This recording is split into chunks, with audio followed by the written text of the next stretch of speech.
Good morning, Britain. The mother of Nottingham attack victim Barnaby Webber reveals the graphic WhatsApp message shared by police officers. War's going on. Yeah.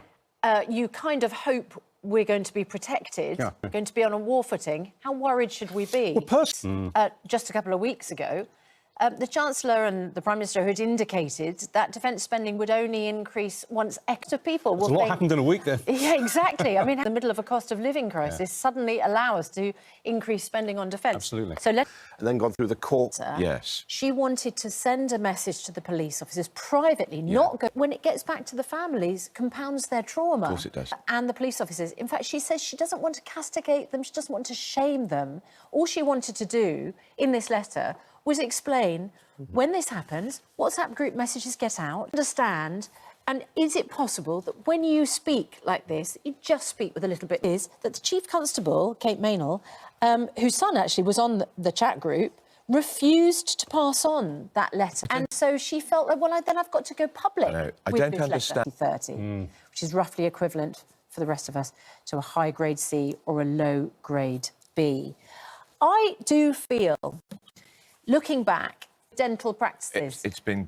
failed our children. We definitely did. During Biggest losers. like at the time, there was no clarity about what was going to happen to the exams. I mean, exams were cancelled. Yeah. It's kicked into the long grass. And then the algorithm just absolutely threw people's chances of going to university. Yeah. It felt... Good morning, Morning, everyone. It's just coming up to 2 minutes past 6. Also this morning, what was your reaction when you heard our Prime Minister, Rishi Sunak, say yesterday, we will put the UK's defence industry on a war footing? We're going to speak to the Defence Secretary, Grant Shapps, this morning at 8:30 to ask him exactly what that means. Very strong words. I mean, actual...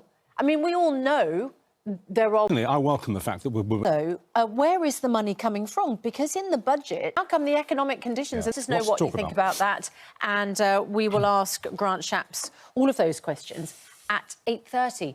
But our main news this morning, the mother of one of the 3 people killed in last summer's knife attacks in Nottingham has written an open public letter to the police, begging them to have more compassion for victims. It comes after an officer revealed graphic details of their injuries in a police WhatsApp group, saying they had been properly butchered. And one has to say worse, which we can't actually quote at this time of day on television. Well, we're going to be talking to Emma Webber a bit later in the programme. She comes in live. Her son Barnaby, fellow student Grace Malikumar, of course, and caretaker Ian Coates were all stabbed to death by paranoid schizophrenic Valdo Calacane last June. Well, Nithya Rajan is in